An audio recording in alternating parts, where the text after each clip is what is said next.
Yang lain SMP itu sudah bermain sama teman-teman ya. Kalau saya itu pulang sekolah itu sudah jualan. Shalom pemirsa, kita berjumpa lagi di acara Sona Mujizat. Dan tamu saya kali ini adalah tamu yang luar biasa. Karena dari kehidupannya yang awalnya seperti tanpa harapan, tanpa tujuan. Bahkan bandel nih hidupnya nih. Tapi di satu titik Tuhan ubahkan menjadi hidup yang penuh makna, hidup yang berdampak bagi sekelilingnya.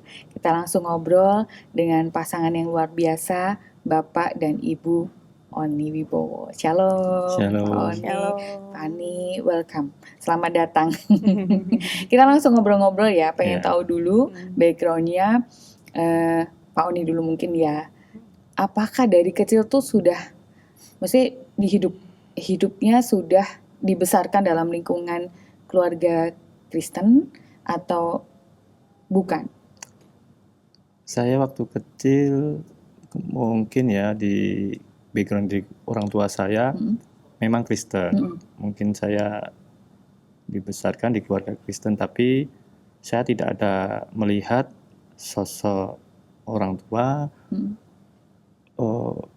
ke gereja. Jadi saya nggak pernah lihat orang tua saya itu ke gereja. Jadi papa mama udah Kristen semua. Sudah, tapi nggak keluarga pernah. Kristen. Ya itulah. Tapi nggak ada yang ke gereja. Nggak ke gereja. Tapi bersyukur mungkin ada nenek ya waktu itu.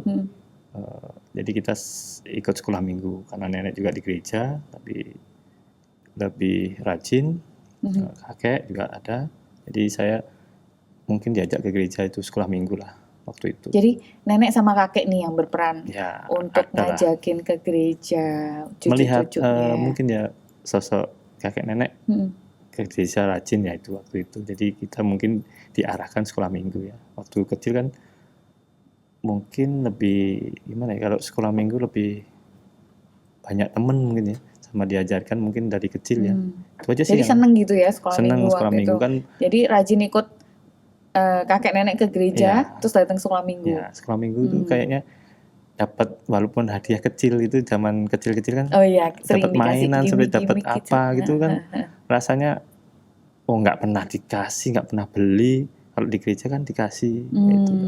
Mungkin lebih anak-anak lebih di usia saya yang dulu mungkin lebih senang ya, lebih nyaman di Jadi gereja. itu yang bikin ada pendidikan agama dari setidaknya kecil. Ada. Setidaknya ada.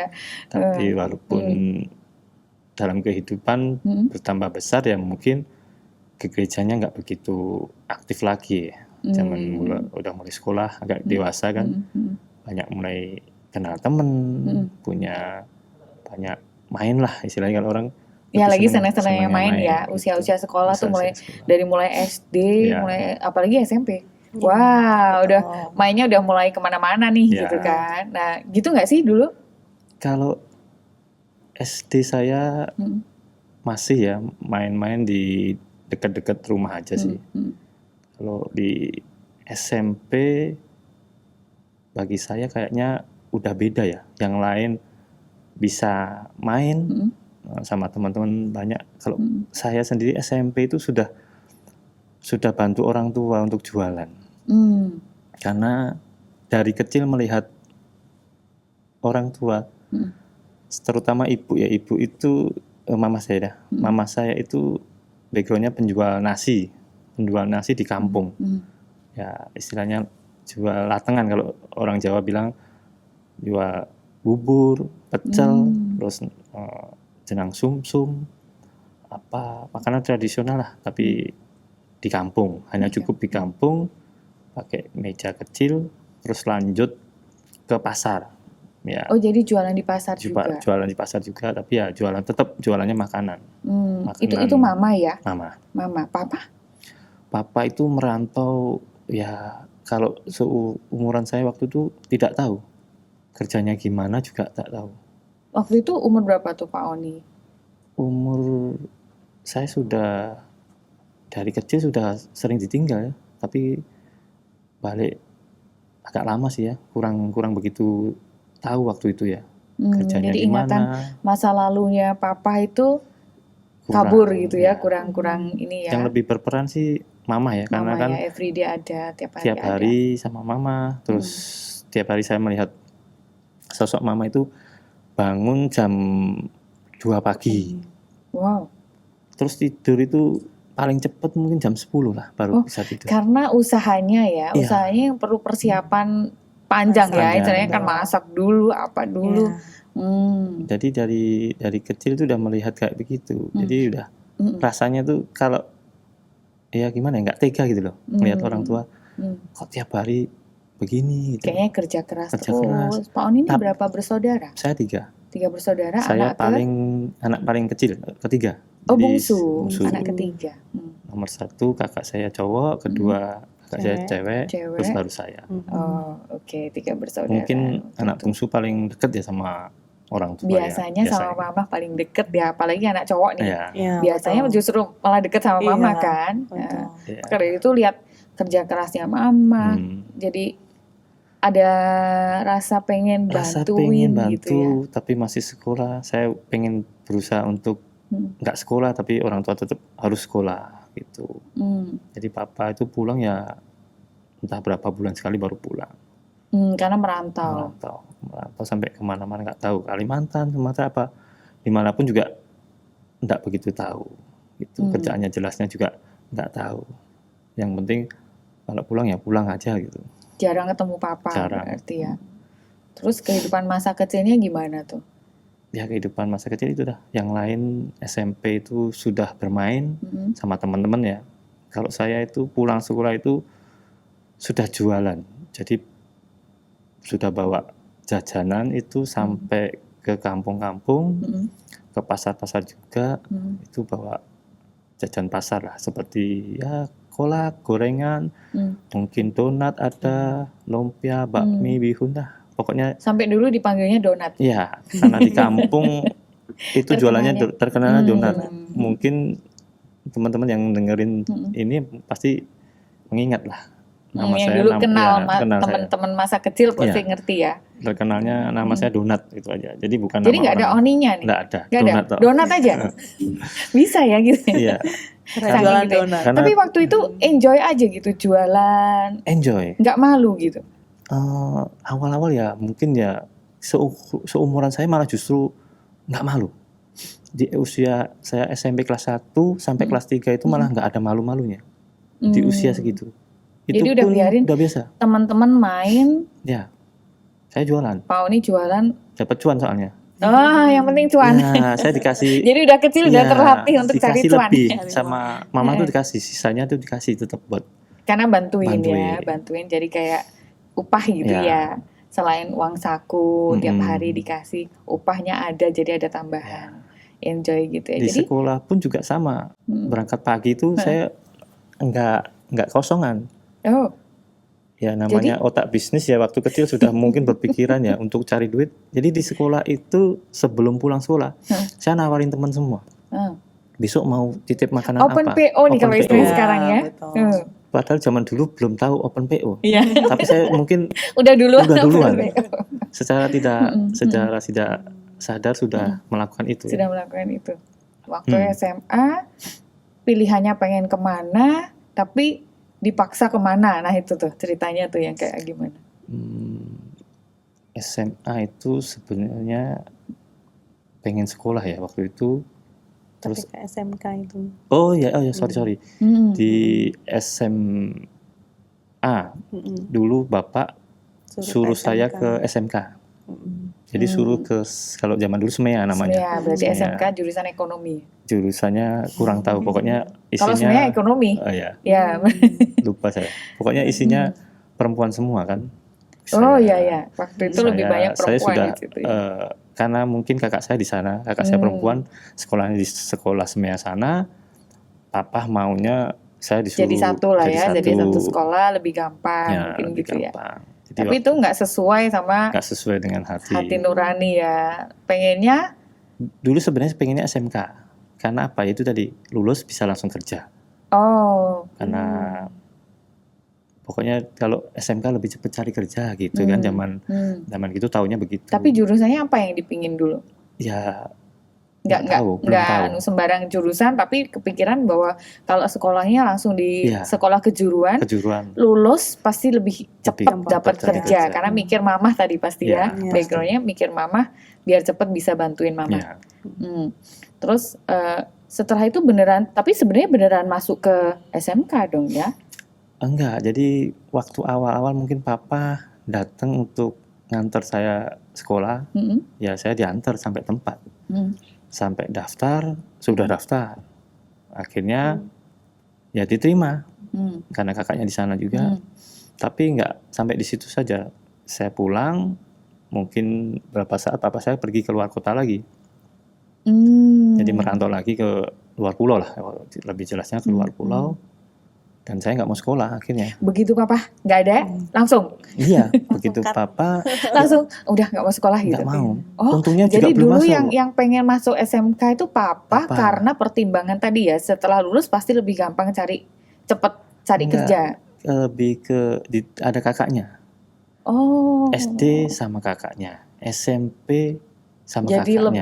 Jadi lebih safe, ada kakak di situ. Jadi tenang lah ya orang tua mungkin ya, pemikiran lepas mungkin. Sekolah ke situ. Terus nggak sekolah berapa lama nih? Nggak lama sih. Saya sebenarnya pengennya ke SMK, tapi karena sudah terlanjur dimasukin SMEA, saya terima dan saya nggak mau sekolah. Akhirnya saya udahlah nggak usah sekolah sekalian. Mungkin ada sebulanan lah nggak sekolah. Habis itu ada tante saya datang nanya kenapa nggak sekolah. Ya, saya nggak mau di situ. Cewek semua. Ntar saya gimana? Cowok sendiri. Nanti saya jadi apa? Nah itu dah. Dulu kan ya karena saya mungkin normal ya. Jadi saya mungkin pikiran saya takut malahan. Akhirnya sudahlah. Ada nih sekolah yang masih mau nerima murid SMA yang masih mau nerima kalau sudah telat, walaupun sudah telat masih mau nerima. Karena telat sebulan ya tadi, nggak mau sekolah sebulan ya. Ya itulah. Akhirnya saya masuk. Ya keterimalah di sekolah tersebut.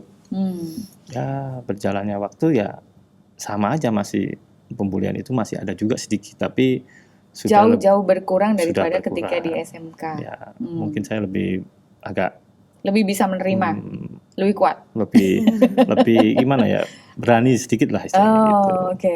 Makanya ngikutin aktivitas apapun itu ikut semua. Jadi biar banyak teman juga.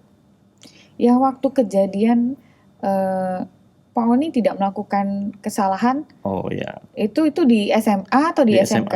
Di SMA ya. SMA. Jadi masih terjadi juga ya? Masih. Jadi saya di SMA itu karena mungkin mentang-mentang saya dari keluarga yang nggak ada. Sepatu itu kalau nggak sampai bolong mungkin. Nggak diganti. Nunggu gantinya, nunggu dikasih. Nunggu lungsuran. Baju itu sama juga. Itu selama 3 tahun tuh nyungkring sampai dulu. Kalau celana nyungkring ini bahasa Indonesianya apa ya? Kekecilan. Nah, jadi sampai kependekan semua celana sampai tipis, baju mungkin sampai sudah tipis juga. Jadi ekonomi keluarga sampai segitunya ya. Ya. Mungkin ya ada tapi nggak terlalu ada lah. Jadi kalau cuma untuk makan karena ibu dagang, mama saya dagang, jadi bisa lah cukup lah. Walaupun untuk makan itu penghasilan untuk muter aja. Jadi hari ini jualan buat makan hari ini. Hari ini dagang nanti buat makan hari ini. Jadi selamanya begitu terus. Tapi begitu libur habis. Karena nggak bisa muter lagi sudah. Jadi pendapatannya harian bisa dikatakan gitu ya. Jadi pas ngepres. Iya, kalau jualan dapat hasil, nggak jualan ya udah nggak ada apa-apa gitu ya. Jadi sampai segitunya itu yang dipandang sebelah mata sama teman-teman nih waktu biasa. Di SMA. Kalau zaman dulu kalau yang lainnya sudah naik motor, saya masih jalan kaki. Jadi mungkin yang deket mungkin jarang ya. Kalau zaman dulu kalau yang ada pasti banyak temennya. Karena mungkin jadi secara pergaulan teman-teman juga bakal milih-milih gitu ya. Jadi dipandang sebelah mata. Terus itu tadi kejadiannya kayak gimana tuh? Waktu itu pernah mengalami kejadian, saya sering dituduh mencuri sampai segitunya. Padahal tidak melakukan. Padahal saya tidak pernah seumur hidup saya mencuri itu nggak pernah. Walaupun saya sesusah, semiskin apapun, orang tua saya mengajarkan tetap tidak boleh mengambil barang milik orang lain. Apalagi minta pun juga nggak pernah diajarkan. Itu sampai tidak melakukan, dipaksa untuk mengaku sebagai pelaku gitu kan? Karena dijebak terus ya, karena berapa kali dijebak, dipanggil di BP, mungkin BP-nya juga manggil terus, kok ini orangnya ini terus. Dan saya pun akhirnya frustasi. Ya daripada beginiin terus ya saya ngaku aja. Padahal saya nggak pernah melakukan. Akhirnya ngaku. Ya udahlah saya ngaku, saya ngambil. Iya, sudah mau apa? Mau gimana, mau dihukum kayak apapun ya saya terima. Saya nggak ngambil, yang penting kalau mau dihukum silahkan. Tapi berjalan waktu ya Tuhan baik, nggak tahu tiba-tiba orang itu aku sendiri ketemu, yang nyuri ya akhirnya ketemu. Tapi abis itu orangnya pindah. Ya, Karena mungkin malu. Ya. Dan mungkin yang tidak disangka-sangka ya pelakunya wanita. Jadi ini bukan berarti semua wanita seperti itu ya, tapi maksudnya pada saat itu kebetulan teman-teman cewek yang melakukan itu gitu ya. Kaget istilahnya. Fitnahnya dikenain ke Pak Oni. Ya karena ya itu tadi, kalau orang nggak punya kan pasti jadi bahan apa ya, yang paling gampang lah istilahnya itu. Pasti ekonominya kurang, pastilah mencuri gitu loh. Pasti udah image orang kan gitu, teman-teman pasti jadi pandang sebelah mata, bahaya nih ya, itu bahkan sampai seperti itu. Sampai segitunya. Itulah cerita dari mungkin di SMA ya.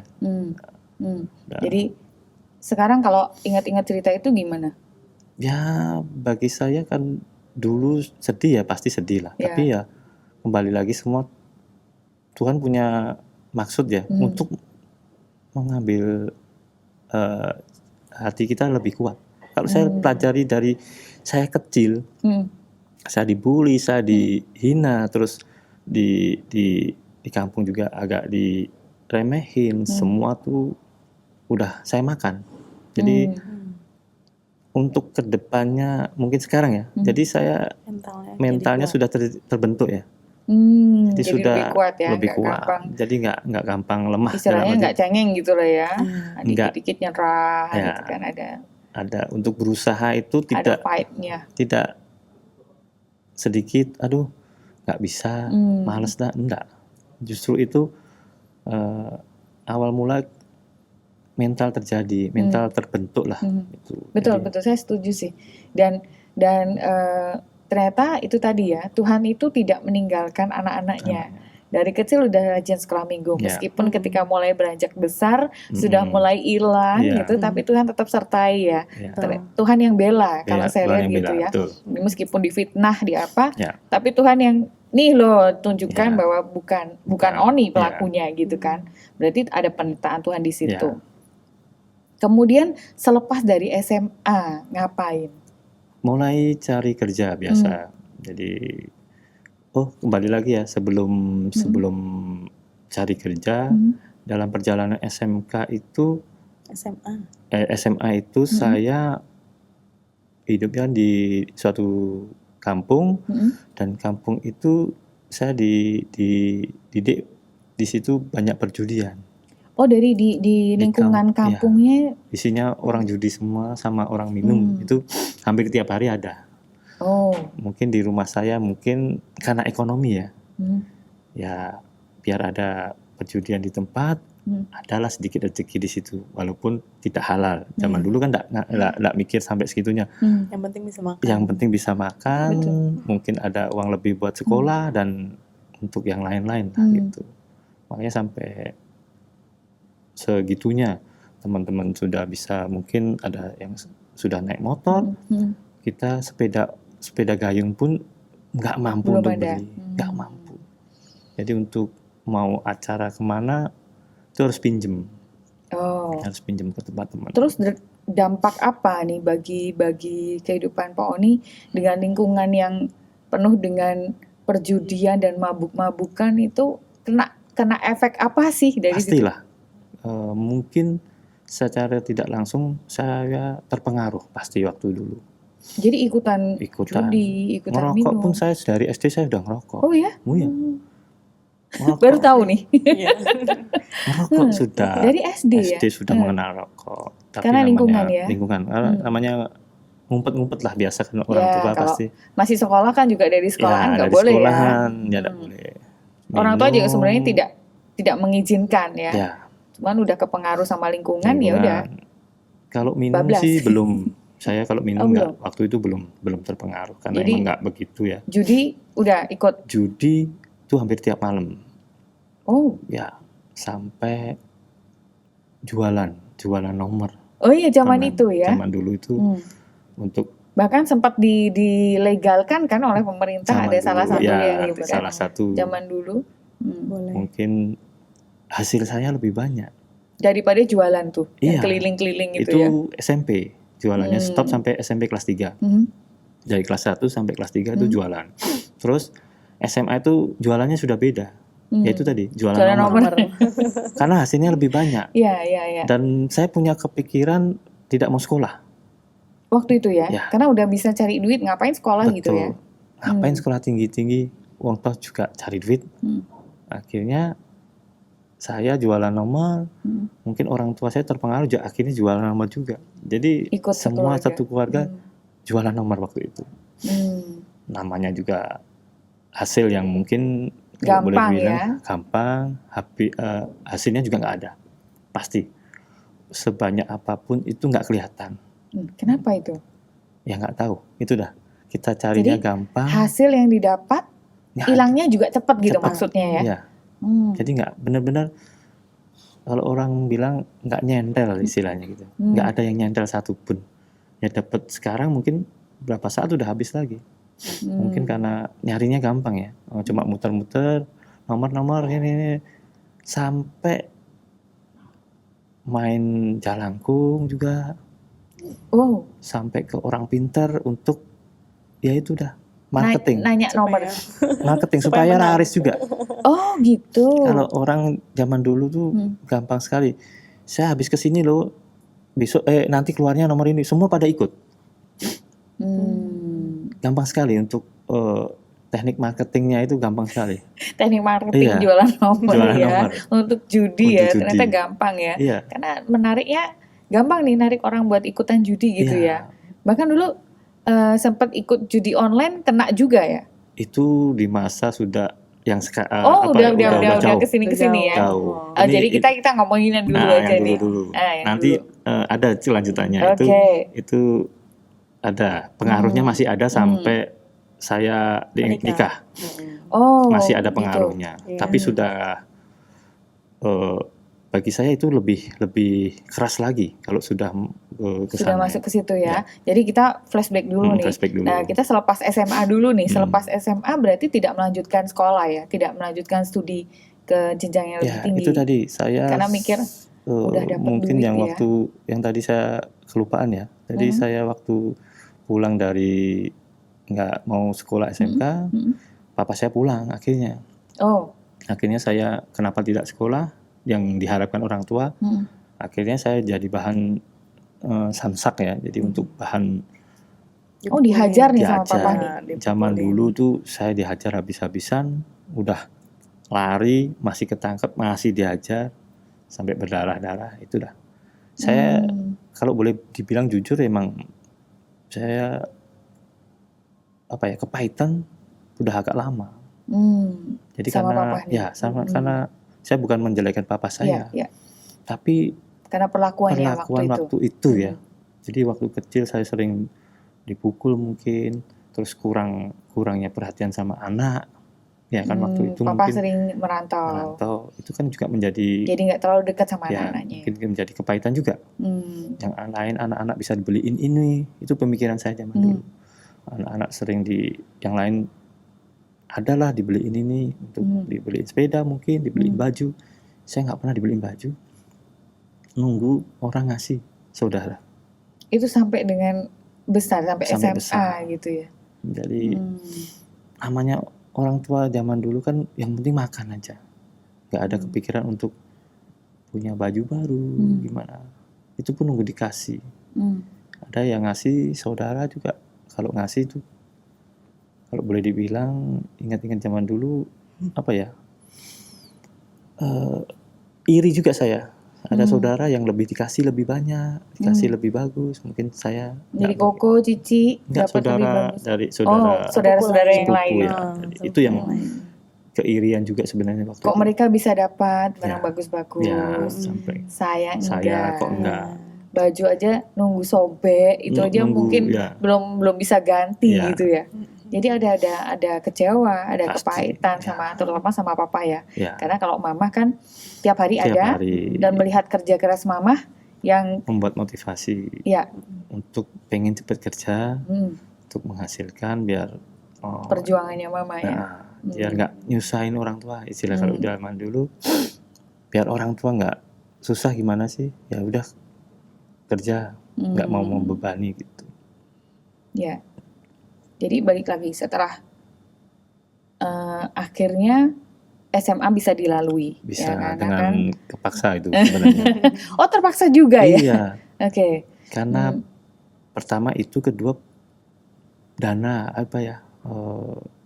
keuangan juga kan Ya. tidak mendukung. Itu pun bisa sekolah dibayarin juga sama bosnya papa istilahnya gitu. Jadi puji Tuhan puji ada yang Tuhannya bayarin. ada yang masih bayarin gitu. Setidaknya SMA lulus. Selesai. Punya juga. ijazah SMA. SMA. Jadi ada bekal lah ya, Ya. gitu ya. Dari SMA setelah lulus ngapain? Mungkin cari lowongan ya, cari lowongan. Dan saya terinspirasi jujur emang waktu itu sama ipar saya juga yang kerjanya sales waktu itu ya.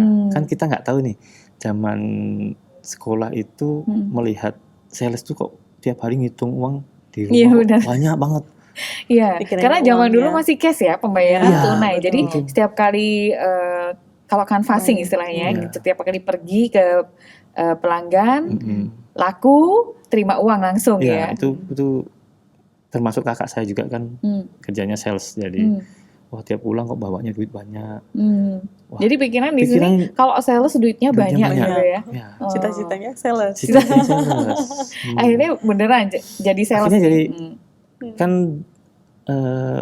karena SMA ya, kok nyari lowongan sales banyak banget. Wah kok gampang sekali ya. Wah isinya enggak nyari sales sana sih lowongan sana sini, tapi nyarinya emang sales. Dan sales tuh di koran itu banyak sekali. Waktu itu sangat dibutuhkan, di mana-mana cari sales ya. Betul. Penjualannya mengandalkan sales gitu Iya, ya. karena pernah Salesman. ngelamar di perusahaan terkenal, perusahaan rokok terkenal, itu pun melihatnya Ijazah. enggak. Pertama kita ngelamar, dari ada teman, coba dah masuk ya. Tapi segitu banyak ribuan orang, itu disaring-saring cuma cari satu, itu kan enggak banget istilahnya gitu. Kayaknya nggak worth it gitu ya. Enggak worth it. Tahu Kayak gitu kan usahanya ngapain saya bela-belain ikut tes jauh-jauh sampai keluar kota, cuma dicari satu. Sedangkan Saingannya ribuan. saingannya itu saya sebenarnya udah minder. Kok S1 ada yang D3, ada yang zaman dulu Iya, kan banyak kan zaman dulu, iya, banyak betul. D3, S1 minimal. Pendidikannya lebih Pengalaman tinggi di semua. mana? Pengalaman Di sudah. rokok ini, pengalaman di rokok itu. Wah, saya pikir, aduh, salah masuk ini. Akhirnya emang terbukti saya nggak lolos. Nggak emang. lolos. Karena yang dicari satu. Iya, dari ribuan Ambil satu. Jadi, itu kansnya pengalaman benar. Itu benar-benar rugi susah waktu. ya. Akhirnya ya dapat perusahaan door to door. Itu saya membuat saya mentalnya jadi itu door to door. Tambah lagi dilatih di situ. Dilatih itu karena sudah ada basic waktu ke sekolah itu jualan nggak malu karena emang ada hasilnya, ngapain malu. Akhirnya kerja salah satu perusahaan door to door, kelilingin sana sini dari rumah ke rumah. Ya kalau dapat customer yang baik ya begitu datang, makan dulu ya, udah jam makan diajak makan. Tapi kalau dapat customer yang malah mungkin pasin jam makan lah di customer yang ini gitu. Dapat makan nggak gratis. bisa, itu acak soalnya. Ya sih, random ya. Random. Jadi kita ke sana ada yang untung-untungan istilahnya. Ada Ada yang baik sampai baik. kasih makan, ada yang diusir-usir. Juga. Belum apa udah dimaki-maki. Kalau enggak ya penjaganya yang dilepas dikejar udah gitu dah. Anjing. Iya. Selepas jadi sales, mulai dapat hasil. Akhirnya pindah keluar kota ke Jogja waktu itu ya. Mulailah di perusahaan, salah satu perusahaan komputer juga itu ada, itu pertama kali saya kerja juga. Kedua saya kerja. Dipindah ke Jogja, berkarir di sana, berjalannya waktu, saya nggak pernah melakukan itu tadi, korupsi atau memakai uang atau berbuat yang kurang bagus lah. Itu teman-teman yang melakukan, tapi saya ikut dampaknya. Selama kerja di sana saya ikut dampak. Akhirnya saya dimutasi supaya saya ya, kalau orang boleh dibilang, supaya saya keluar. Ya udah, akhirnya saya keluar karena sudah nggak sesuai lah dengan harapan. Tapi di sana saya ada petik pelajaran satu yang saya pegang sampai sekarang. Bos saya selalu bilang, saya nggak punya kelulusan yang baik, saya nggak punya pendidikan yang baik. Tapi bos saya waktu itu bilang, nggak ada pendidikan nggak apa-apa. Yang punya kamu apa? Seorang sales. Ya harus bisa ngomong, bosnya bilang itu. Oke. Kamu punya itu kan? Kamu bisa ngomong kan? Kamu punya ini? Oke. Itu yang aku pakai. Saya nggak mau perlu kamu punya pendidikan tinggi, tapi kalau nggak bisa ngomong, ya itu yang saya pegang sampai sekarang. Ya, jadi ada satu pelajaran hidup Ada. yang bisa Itu yang saya dipetik ya. Jadi pegangan. Jadi backgroundmu apa, latar belakangmu Iya. apa, itu nomor 2. Yang Nomor 2. penting kamu punya apa yang Iya. bisa kamu pakai Ya, gitu kan. itu yang saya Itu pakai. sudah bisa membuat kamu untuk Membuat- bertahan hidup gitu ya. Ya, itu motivasi yang saya nggak pernah lupa sampai sekarang. Dan mungkin sempat ketemu bos saya pun saya selalu ngomong. Saya ulangi lagi perkataan. Jadi ya bos saya cuma senyum-senyum aja. Sekarang menjadi sahabat saya. Jadi itu yang membuat saya motivasi sampai sekarang, di mana apa yang kamu punya ya itu kamu pakai. Terlepas itu saya ngelamar sana sini, merantau mungkin ke Jawa Timur, Jawa Tengah, pernah di titik di Jawa Tengah. Sampai nggak punya kerjaan, saya cari cacing. Kalau boleh dibilang tuh cari umpan makanan ternak di cacing sutra. Itu luar biasa tuh. Itu dipakai apa tuh cacing sutra? Buat umpan anakan ikan. Waktu itu dijual ke Jawa Tengah. Dan carinya itu kalau boleh dibilang itu pekerjaan yang di bawahnya pemulung bagi saya. Sangat kotor sekali. Iya, kan pasti cacing nyarinya di tempat yang kotor-kotor ya, karena cacing nggak mungkin hidup di tempat yang bersih-bersih kan. Itu saya boleh dibilang carinya tuh di aliran limbah kotoran. Diselokan. Nggak cuma kotoran hewan, kotoran manusia pun saya cari. Oh ya? Sampai segitunya. Wah. Karena itulah kebutuhan pertama, kedua ketidakpengalaman, mungkin background keluarga yang pas-pasan, jadi saya kerjain apapun yang penting itu tadi halal kalau orang bilang, yang penting tidak merugikan orang lain, tidak hasil yang positif lah, tidak hasil yang dari yang tadi dapat gampang waktu zaman sekolah. Jadi berjuang apa yang kita bisa, pakai apa yang kita punya, fokusnya ke situ ya. Jadi selama pekerjaan yang kita lakukan tidak merugikan orang lain, selama pekerjaan yang kita lakukan ada hasilnya dan itu halal istilahnya gitu ya, itu dilakukan. Itu luar biasa. Perjalanan hidup yang sampai segini aja udah luar biasa ya. Tapi kita cut dulu sampai di sini nih. Kita akan nyambung di minggu depan dengan cerita yang lebih seru.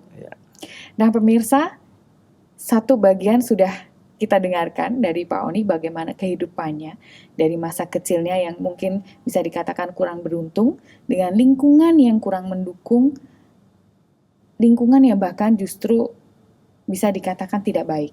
Tetapi satu pelajaran yang bisa kita petik adalah di dalam kehidupannya yang begitu keras, Pak Oni bisa belajar untuk memegang satu pedoman hidup yang luar biasa, tidak merugikan orang lain, tidak mencuri, melakukan pekerjaan dengan halal, dengan apa yang dia punya, dengan apa yang dia bisa.